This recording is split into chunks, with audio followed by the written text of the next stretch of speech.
అవునన్నయ్య, ఈ కేసులో నువ్వు బయటకు వచ్చేస్తే ఇక మాకు అదే చాలు, ఇంకే ప్రాబ్లం లేదు. చాలా థ్యాంక్స్ అమ్మా. మీరిద్దరూ నాకు చెల్లెళ్ళైనా తల్లిలా పోరాడుతున్నారు.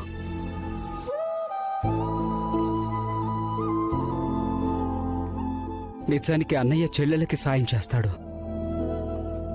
మీరు నా స్థానాన్ని తీసుకొని నా కోసం పోరాడుతున్నారు.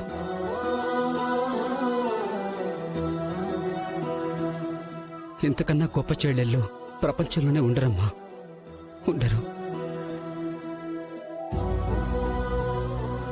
ఏమయ్యా, ఇవన్నీ ఇప్పుడు కాదు, ముందు లోపలికి పద, తీసుకురండి అయ్యా.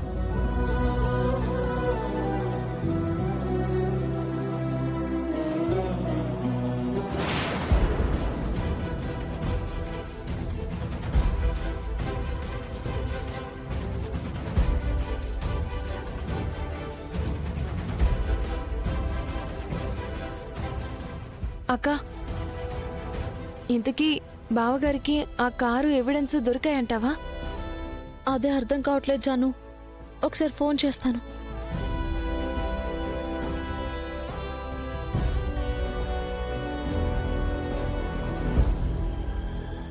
ఎక్కడైనా సార్ మనం వెతకాల్సింది? అవునయ్యా, ఇక్కడే.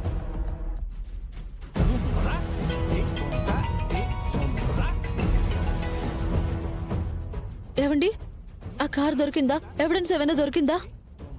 లేదు తులసి, ఇక్కడ మొత్తం అంతా వెతుకుతూనే ఉన్నాం.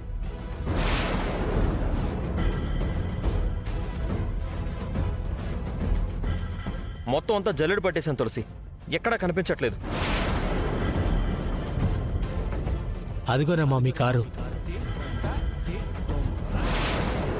అయ్యో లేదండి, ఆ కార్ అక్కడే ఎక్కడో ఉంటుంది.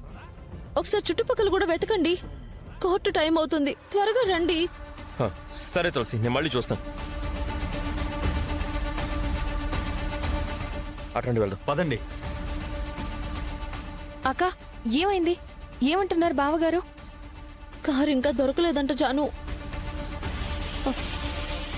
అయ్యయ్యో, ఇవాళ ఎవిడెన్స్ తీసుకొచ్చి కోర్టులో సబ్మిట్ చేయకపోతే అన్నయ్యకి శిక్ష పడుతుంది కదక్కా. ఇప్పుడెలా? బాధపడకు జాను,